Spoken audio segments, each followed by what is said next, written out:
of her story with you here tonight.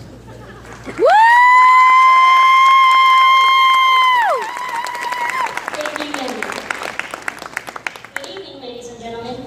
I would like to dedicate my speech to my late father, Roberto Buencasejo, who passed away March 9, 2007. This is my story. I was born with a condition called hydrocephalus, which is defined as water on the brain. I have 2 shunts on either side of my head that stretch down to my abdominal area that was surgically placed shortly after birth, and then again at age 11 to save my life. Because I had ignored them. I feel so lucky to still be alive and to share my story with you tonight. I grew up in a loving and caring family of 4 with a typically normal childhood. I didn't realize I had a mental illness until my early 20s. I do recall during that time, I threatened to commit suicide by slitting my wrists, running in front of moving vehicles, just about anything to end my life. With that came my very first stay at Parkview Behavioral Health. I was in the hospital for 3 weeks. That was also the first time I had been put on any psych meds. After my release, I went home and continued living my life, but now diagnosed with mental illness. I felt like a very different person. After the first hospitalization, I was admitted 4 more times within a 4-year period, with the last and most recent hospitalization being due to losing Dad 9 years ago. Before I found the carriage house, I was in a toxic and controlling relationship. It was both verbally and emotionally abusive. I was so depressed and scared all the time. I was discouraged from seeing or speaking to my family. I ended our relationship shortly after I started coming to the clubhouse. My first few days at the carriage house weren't too bad, considering I was in a different environment and not used to being around so many people.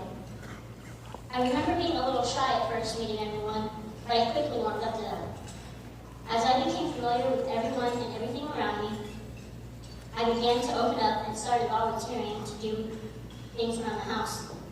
I did this so much that I found myself doing 2 or 3 things at once. My enthusiastic energy earned me the nickname Firecracker by one of the staff. I don't know where I would be without the carriage house. Through them, I have gained friendships with the members and staff.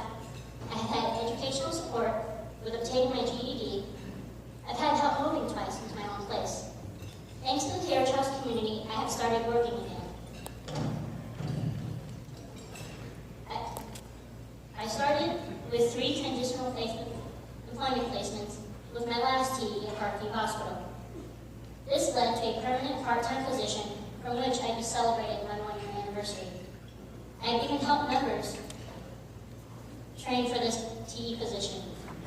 There have been times when I lost hope and wanted to quit my job, but with the help, encouragement, and support of my carriage house friends, I have been able to jump over this hurdle and continue working longer than I have ever worked before.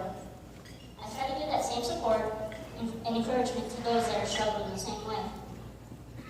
Another big change for me since being a part of the carriage house is that I had met and fallen in love with another member, and we recently got married on August 6th.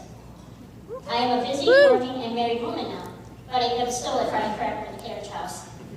I come to the clubhouse for the support of my friends and colleagues, and because it brings me joy to be able to help others in my clubhouse community the way that they've helped me. Thank you all so very much for your support of the carriage house. I hope you enjoy the rest of your evening.